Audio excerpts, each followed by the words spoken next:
Okay. I'll just, quickly have a quick background to why we're doing this and what this is all about. In many countries around the world, hotel meetings and corporate events, two revenue drivers of business travel, are a great way to boost revenue in the hospitality industry. For example, in the United States, is this correct? The largest hospitality market in the world? Is it the United States? Arguably, probably. Maybe. Oh, okay. Well, according to the latest Convention Industry Council report, it shows that 85% of meetings in America are conducted at venues with lodging generating more than 275 million room nights annually. And this also means that business travelers are more likely to spend more money than leisure travelers. Oh, but a lot has changed since the pandemic, and as the sector recovers and responds to new traveler demands, how will business travel evolve? And what will the role of MICE business in developing global business travel be? But I guess MICE, we're not talking about the Disney character Mickey Mouse and his friends. I don't think that's what we're talking about. So I'm just going to quickly ask Minh Dong Ngo, what is MICE anyway? Yes. Yeah, hello. So actually, I'm Dirk. I'm in travel airline business 29 years. So actually, I'm tourism advisory board of government. Can we put a little bit of volume? Can you hear him well? Yeah, can you hear me? Okay now? Okay. Yeah. Okay. So, hello. Oh, better. Okay. Yeah. So I'm Dirk. I'm in travel industry 29 years. So actually, that I'm now tourism advisory board of government. I would like to introduce you very simple. Is meeting, incentive, convention, and exhibition. So you can see that look like Deputy Minister that's informed that the revenue from almost double compared with leisure. So you can see about G20 yesterday, Minister also mentioned that is U.S. President bring 7 aircraft, 50 car on the road here, bring a lot of job. So number one is more job. Number two, I think that is more destination marketing. After event, many people will travel to Bali. Number three, convention also is the bridge for investor, bring more project, more job to destination. So I think that is very, very important, not only for economy, but also for the country in general. Okay, Thank and you. I'm going to come to you guys. I'm only asking him all of these questions because he's a chairman Asia DMC, right? And I want to believe that you would be very much abreast with reports of MICE in the region in terms of revenue report. Are you? Revenue report in the Asia Pacific when it comes to MICE. How much revenue has this sort of travel generated in this region, and where it currently stands post-pandemic? So how to say the tourism contribute about 10% at the general 10% of GDP, but I think that is almost is 40 or 60%, 40 to 50% of the total revenue of travel. So key thing is a big revenue, and very important is a very high yield. So it means that is a very high yield. So as you see that is compared with US and Europe, now South Asia is a very important destination for mine. Look like the Singapore, that you can see a lot of event, look like sport event. And even though in the very big event in next month will be the World Cup in Doha, you can see 2 million travelers go to Doha in this event. How can see? It's a population of 3 million, but have in 1 month have 2 million travelers come, and the hotel price, eating, the food, everything contribute a lot for GDP. Anna, I'm coming to you now. Sure. You are the Chief Executive Officer, NAPE Travel. Yes. And as I mentioned earlier, Australia's third largest travel insurer and global distributor of travel insurance. Health insurance, you also said. Yes. Yeah. what sort of changes have you noticed in the travel insurance sector with regards to MICE? Yeah, sure. We are seeing, I guess, lower demand for the MICE and business travel that was pre-COVID. You know, leisure travel has recovered significantly faster than business travel. And, you know, for us, it's about making sure that we're supporting all of the different travel organisers in the areas they need. But what we do see is there's different battlegrounds in business travel. Technology has taken some of the share in some of the areas, but there's other areas that are more important than ever before. And we have seen, you know, significant growth in the last 6 months particularly. And that extends to not just the business travel, but also where people are then tacking on their trips. That's becoming far more popular.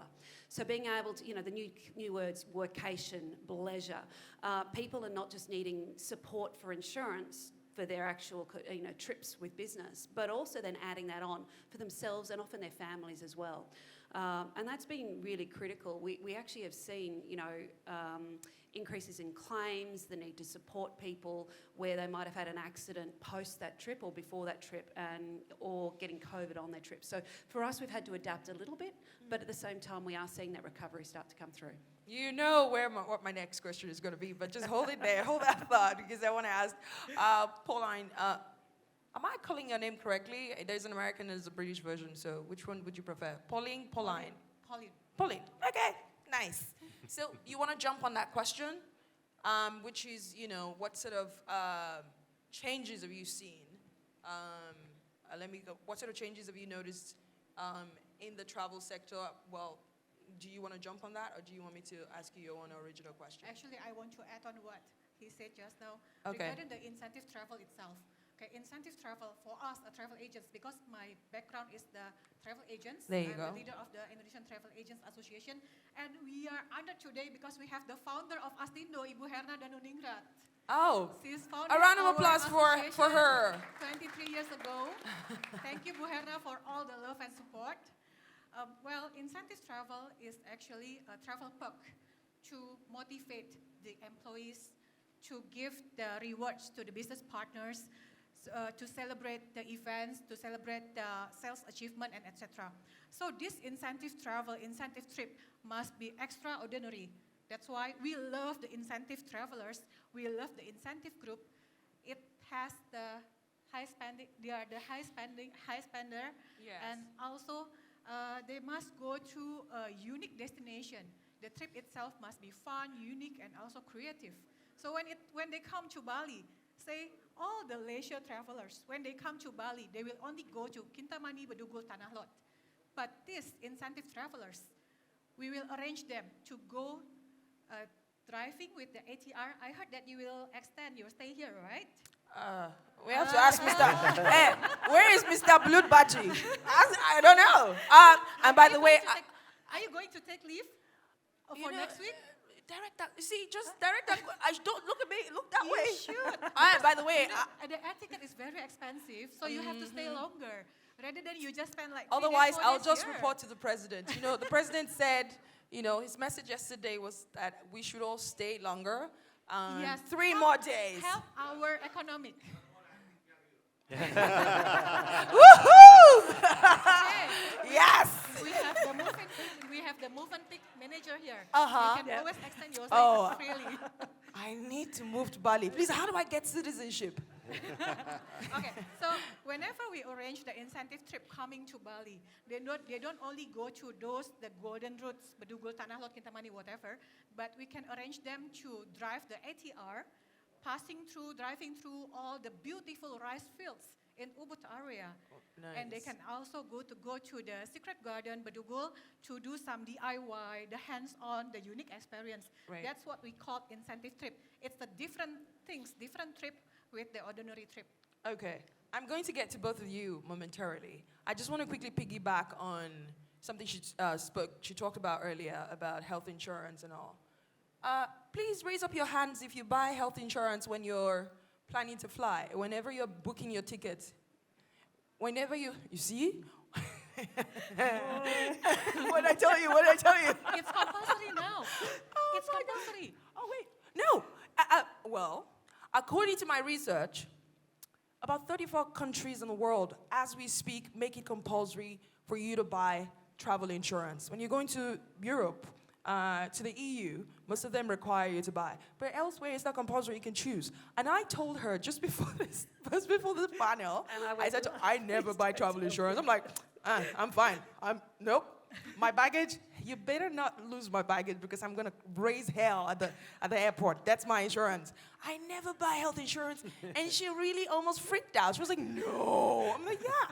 And I said to her, I can promise you that there are people just like me in the audience.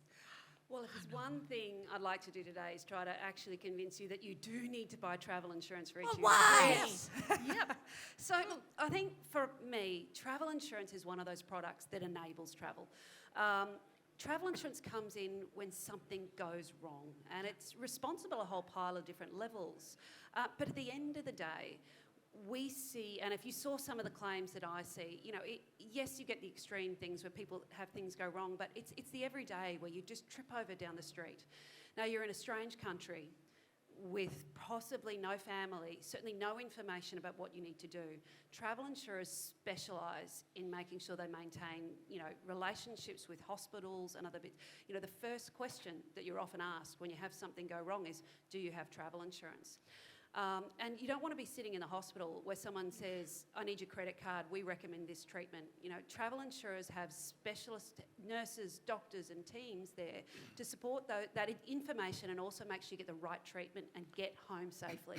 Now, I'll give you an example of a claim I had. It had someone in a hotel room. They banged their shin on the bed. It turned into necrotizing fasciitis. And you know that turned into a $400,000 Australian in claims, so that's about 250 American. Wow. Now $1,000. Now, if you guys have got that sort of spare change, no problem, right? You probably don't need travel insurance, but these are big claims. And on the whole, travel insurance is pretty cheap. And so, you know, what we do is protect you against those extreme claims. And if I can take a little bit, you know, for me it's responsible. It's responsible travel from protecting your own back pocket, making sure you've got that level of expertise, but also your friends and your family. You know, if something goes wrong, travel insurers can often bring them into the country to support someone. Those friends and family aren't having to scramble to say, what do we do to get you home? How do we support you? Yeah. Governments, for instance, you know, if someone is injured, governments step in. That's health insurance dollars if you don't have cover that's being taken away from the locals. And for those of you who are selling travel products, you know, it provides an offset. It's something that these fears and doubts that people have, it enables you to sell that product. And also, you can earn commissions as well. So we see it as, you know, responsible a whole lot. All I've right. taken a bit So too much I'm going to time, say three things, and I'll let you just think about them before, you know, your next response, because I want to get to Adrien. You said it's cheap. It's one of the reasons why, don't look at me that way. It's one of the reasons why I'm like, they just want to take my $5. No.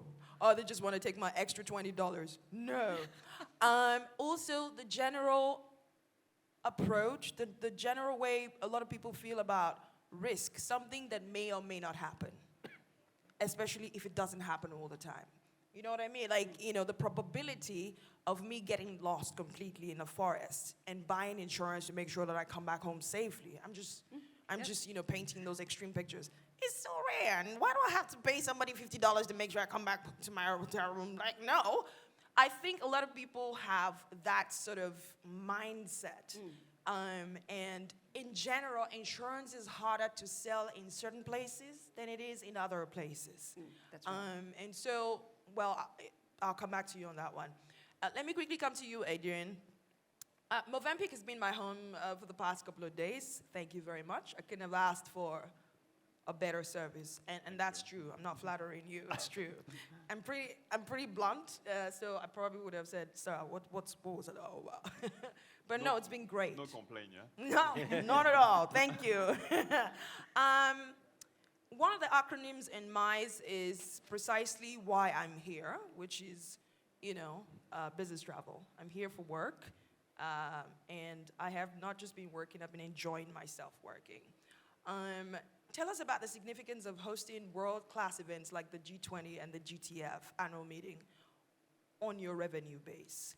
And what post-pandemic changes, if any, are you adapting to to keep such high-profile MICE customers coming? So I think for Bali, we have a deeper appreciation of in-person meeting.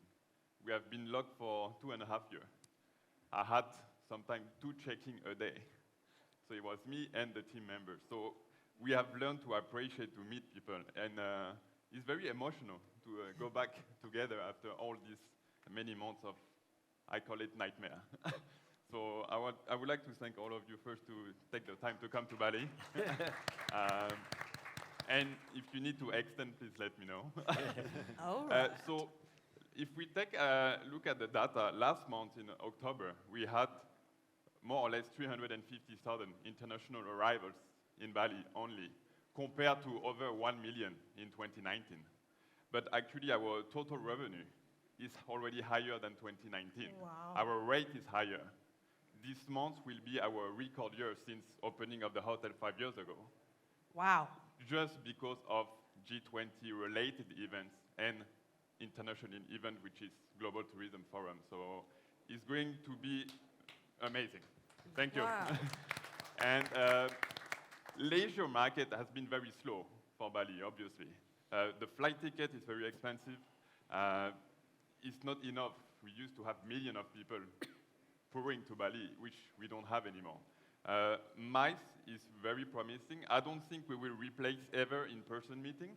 Hybrid is in our new vocabulary. I don't really like it. That's just my opinion. Not because I want all of you to come back next year, but we need to make sure that we meet. Connection, we are hotel people.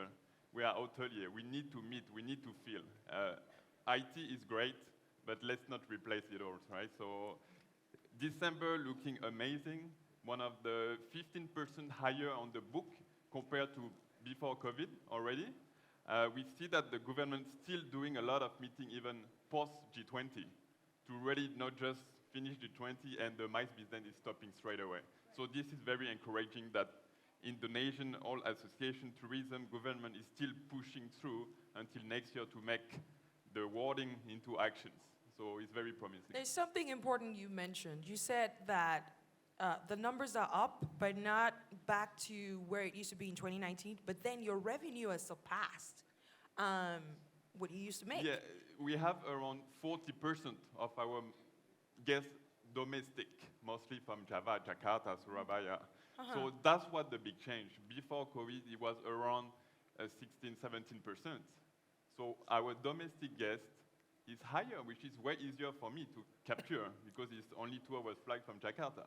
So this is where we want to go. We want to keep at least 30 to 40% of our guests coming from Indonesia. Economy is growing, middle class is growing, and I want to make sure we cater not only tourists coming just to enjoy Bali, but our own people. Which are Indonesian. A round of applause for that. I really like the sound of that. And the fact, just let me quickly ride the waves of your answer. The minister, I don't know if any of you remember, the minister said something about moving from quantity to quality. Yeah. And that's an experiment, done in and of itself. Yeah, it's something that we work on during COVID. Obviously, we have not much to do, right? So we went back to the basic, which is looking for local products. Our chocolate is made in Ubud. We have almost 80% of our fruits, vegetables, everything coming from Bali. So what we learned during pandemic is let's support the economy, and I think the minister is very keen on this. Let's make use of what we have in Bali.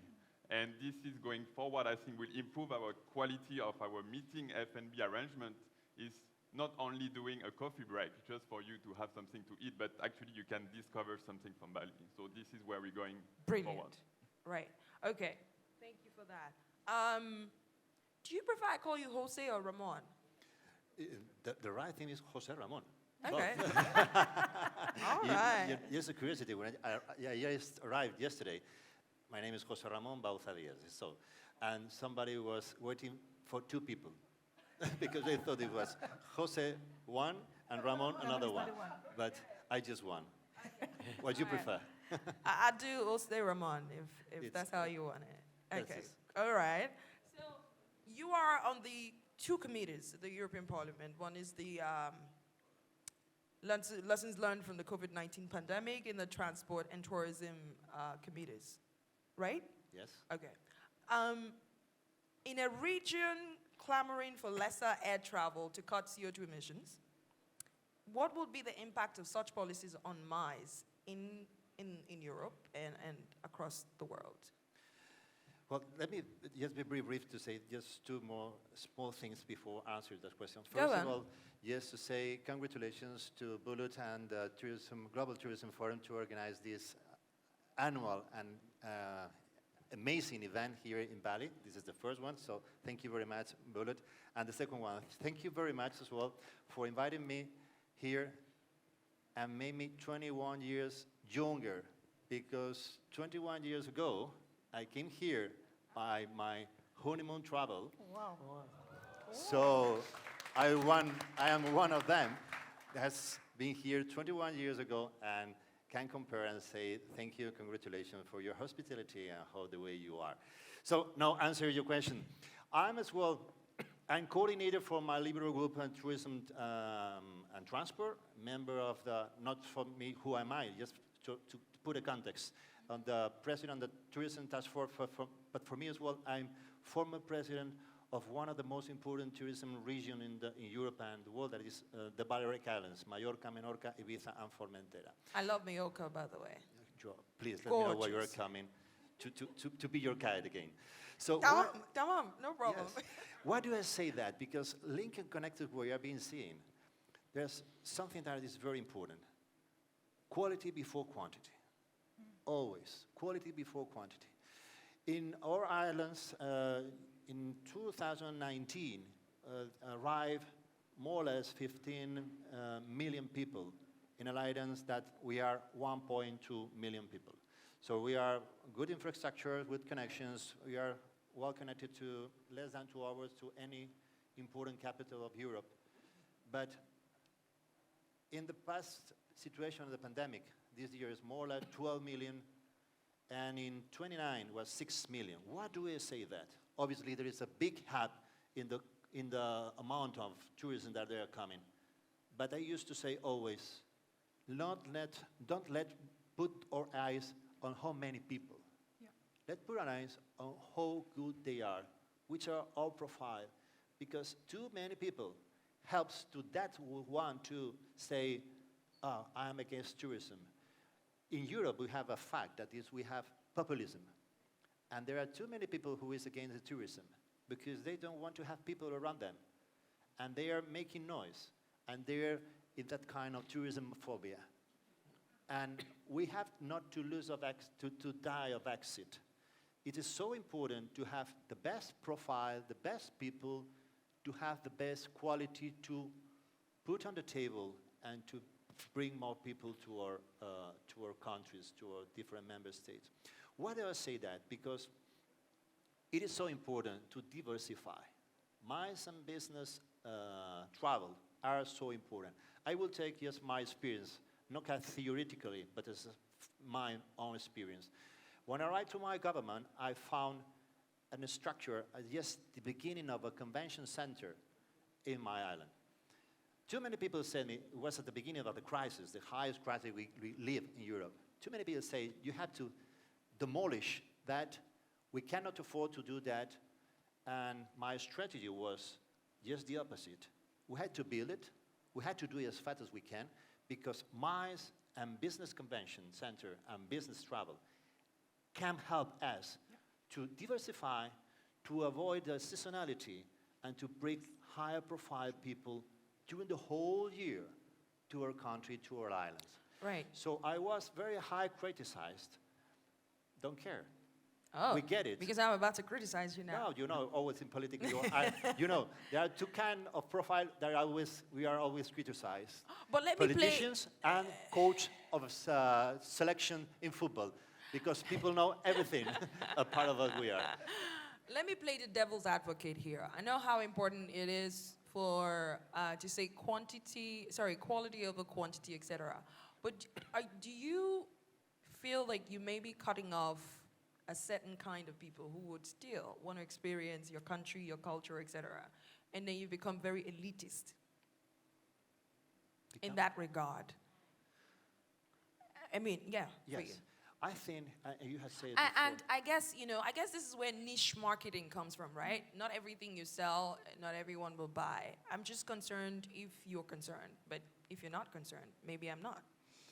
Not everyone can fly now. The air ticket is very expensive, the traveling cost is very high, so not everyone can fly. So those niche market are the market that we need now as a travel agent, of course. And for us, I prefer the quality rather than quantity. I mean, the money's there too. Like, we can make money from that. Yeah. and people who is traveling that kind of profile, they appreciate much more things because they can move, they can experience. Because tourism is not just a business, it's an experience. It's your feeling. That's the way I was talking before, taking the floor here, is I love to travel. I love to go to many conferences and meetings and that, just to smell the tourism. Just to know which is the real feeling of the ground, to touch, to know what is really happening. Because theoretically, everything can be done. But on the ground, you can know. So it is so important because this kind of profile brings us much culture, much diversified, improve yourself as a human being, and it is getting and giving. Right. And this is so important for tourism. It's more than a business. It's a full experience That's right. in the whole 24/7 days, 365 days in a year. All right. A round of applause for Jose Ramon, please. Thank you for that thought. Let me come back to you, Minh. For some of you, some people don't even know what DMCs do, right? As far as I know, sometimes hoteliers don't want to go through the stress of creating these packages for business travelers. And you help them come up with really nice programs to keep their customers busy. Am I correct? Yes. Okay, great. The rise of DMCs in that case have been associated with the ability to innovate and create tailor-made business events, select the right venues, and market effectively. Would you say the pre-pandemic event concepts are still sought after? Or are you having to create new events to lure new customers? So I think that is, first of all, I would like to emphasize about the role of DMC. Look like the travel agent that's mentioned that not only the hotel, but a lot of activity, especially my group is very unique activity that is totally different with the leather segment. So the role of the DMC or travel agency is very important. How about number one is create about the very initiative, about the innovation, about the unique program, depend on what kind of customer, depend on the telecom company or automobile or some other, look like sport event, something like that. Different segment, different company, they have a different requirement, different topic. So that is number two. Very honestly, tell that is if you have more innovation, it means that we have more margin. So it means that high profit for the travel agency. That is different between the my segment and leisure segment. Leisure segment, the very big competition. How about even though single dollar different, they can choose another company. But here is based on the innovation, based on the how the company invests in innovation. We can charge very higher than that. Right. So for me, I think that my destination is not only DMC. The role of the government very, very important. So it means that how the country, how the city bring the event to the city and to the country. Yeah. So I think that my business is based on both combination about the government destination. Number two is the DMC, the tour company, as well as about the hotel, about the convention. Right. So it means that a lot of things we can, even though immigration. So how make easy life enter the country. Pauline, feel free to jump in, and also Adrien, because I know that, the three of you your business are quite intersected. So feel free to jump in on any of those points. Yeah, I think like MICE, as you say, we need MICE. A destination like Bali is, luckily with G20, it's been a lot of investments. So Bali is looking even better than before.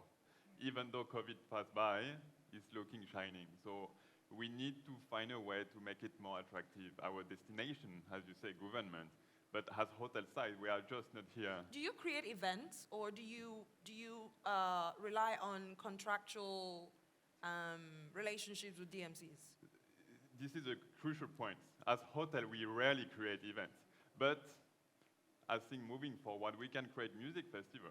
We can create, that's my nice. plan for next year when you come back. Okay. So we have as well to give our input and give idea how we can create from hotel side work with DMC travel agent together to make a combo. And I think we need to work closer after COVID than before. Pauline, you want to say something? Yeah, I always say that DMC incentive planners, travel agents, tour operators is a tailor. So we actually combine the different segments from the tourism stakeholders. We combine the hotel accommodation, transport, the souvenir shop, restaurant, guide, and all those, the souvenir shop, even the souvenir shops. So we combine everything to create a tour package, a unique tour package, and to promote it to our customers. So for example, Indonesia now, the Tourism Ministry of Indonesia is promoting very hard the tourism villages. Do you know that? The tourism villages. So it's a community-based tourism. It's very popular now in Indonesia because our tourism minister, Mr. Sandi, is very, very keen to help this community-based tourism. So while they are building their community, who are the one going to sell this product? We are the travel agents who are going to promote and sell this product. They build their community, they create the product, whatever. They Can I ask you a quick question so that we can maximize the time? So do you sell straight to the customers, or do you think it's better to sell straight to business, B2B or B2C? Like, for example, you have all these ideas. Would you like to go to Adrien and say, Adrien, I have this package. Let's work together. Actually, we are the travel agents who know our customers. We know the character of the customers. So for example, Indonesians, we don't really like to walk too much. I'm too lazy to walk. So whenever we sell the trekking product at the tourism villages, the one who purchased They the disagree. They're like, no, we walked 10 kilometers. know me very well. What are you talking about? Okay, so the one who purchased this trekking product at the tourism village is actually Germany, the European people, the Caucasian, and also when we sell the product to wearable village, we need to trekking for like 4 hours up and down through the hills. The one who purchased this product mostly are the expatriates, not the Indonesians. So we know our customers, we know which market we need to tap in. And I agree with what he said just now. The support from the government is very, very important to bring the events to our country, to grab as much market as possible. So for example, Taiwan and Korea, they just opened their border and they help us to bring as many incentive group as possible to their country. That's great. By the visa. Okay. The visa for the incentive group.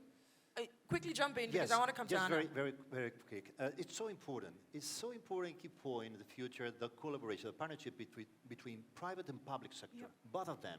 I used to say, from the public sector, we have to realize that the private knows everything. They have the knowledge. They have to know that. They know the way they have to do. And we have to be just beside you, hand by hand, in order to promote that collaboration, in order just to say, I won't be any problem for you. Yeah, the right policies. Yes, the to right policy. support them. I'm just here beside you. How can I help you? But I won't be any problem. When I was president, the sector used to say to me, we know how to do it, President. We know how to do it. Yes, let us do it. That's what No government more is supposed to important do, than that. actually. Do it together. Great. Yeah, Anna. collaboration. Sorry? Collaboration. That's it. Fair collaboration. I was going to piggyback on they were talking about events, they've been talking about events, and I wanted to ask, perhaps selling to festival lovers, especially those ones going to Burning Man. Has any one of you been to Burning? Is it Benny? Okay. Or music festivals and all. Like all those big events come with their own risks, right? So perhaps targeted health insurance and might, take off, or tell me more I about think that. If I talk more generically, I mean, travel insurance has components of health insurance, loss, cancellation, other components. Insurance is all about mitigating risks when things don't go right. So we've got entire teams here working on improving the tourism industry, looking at getting our customers out there, improving all of that.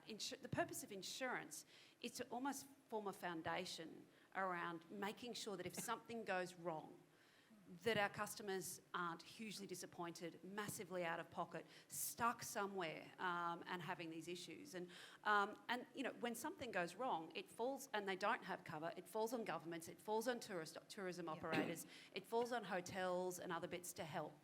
And so education of people around what are the risks and how do you help mitigate them is key. So it doesn't matter whether it's a festival or a conference or other components, but if we don't provide the information to our customers at the time that they're booking, and if we don't provide the right packages so they can select what risks they mitigate themselves for, it's difficult for them to make informed choices. And so I just see it as a critical part of the package. It shouldn't feel separate. We obviously have to have the right disclosures and right information, but it's in the interests of everyone, from government to the tourism officers to the individuals, their family, to make sure that education is there at the right time. And part of the process of selling our tours, our conventions, meetings, other components. All right. I just want to put it out there. Something happened to my clock. It was 10 minutes when I blinked, and now 8 minutes is gone. What? Someone stole my minutes. Put it back. Okay. Well, that means that we have to wrap it up. But, I want you guys each to give me your closing remarks, argument, however you want to frame it, about how MICE is going to evolve going forward. I know Adrien has said a lot about all the changes that he's seeing with this hotel group, and obviously ideas and adaptations going forward. So we're going to go from Adrien and then to you. No, I think what we learned during pandemic is just to be flexible. Crisis will happen again, that's for sure. So we just need to be ready, be innovative, resilient, and positive. Good things will happen. I think that's the most remarkable difference between us and robots. To be able to think on our feet. We're not a program that, when you, no, we're just going like a robot. When things happen, we adjust and that's quite remarkable. I like that point. Thank you. Minh? Yes, thank you very much for Bali. This is fantastic. It's first time for me to Bali. You did very good job. And thank you, Global Tourism Forum, for organizing the event. So I'm in travel industry almost 30 years. So that is, I would like to share with our colleagues that the future is bright. Now we work hard, and I think that is the comeback very soon. I would like to share with you next week. My company heard about Borussia Dortmund to Vietnam. Yes, Borussia Dortmund, they come to Vietnam and they play with the national team. So it means that the travel come back. So believe in the future, work hard, and work with. We need the support from government. Without government, we cannot success. So my segment very, very important. We work together, win together. Thank you. So Ramon, thank you. Yes, just to say that tourism is more than a business. Tourism is a full experience, and all of these key topics are absolutely important to the whole chain. Tourism is not granted. Everything can happen. So we had a need to diversify, and in this case, improve the MICE and business model in order to multiply and get the best tourism, in order to have more quality than quantity. And last but not least, this is our responsibility, and the private and the public sector must collaborate in order to improve what is the more important thing? It is a feeling, it's the improving a human being, and it's the whole responsibility that it requires on all of us. Thank you so much. Pauline? Time is up. Nice, I like that. Well, that's why you gotta wrap it up fast. I actually want to thank Mr. Sapta Nirwanda and Mrs. Bulu Bachi to inviting us in a great event like this, Global Tourism Forum. And since yesterday, actually, I heard a lot of great speakers, great panelists. They give me something like motivation, reboost our energy in the tourism industry. So the industry is growing. I agree what you said. This industry is now growing. We are not only survive, we also revive. So the data that I got from IATA, we have Mr. Conrad here, Ibu Rita Rompas here, they always pass me the data from the Indonesian sales. So the Indonesian sales since January 2022, the ticketing sales through the BSP is only 31.2 million US dollars, 31.2. But now in October, our sales grow to 163 million US dollars. Wow. You see the numbers, it's already 400% since last year. So everybody keep up your spirit. Let's do sales, sales, sales, and sales. Woo! A round of applause for Pauline.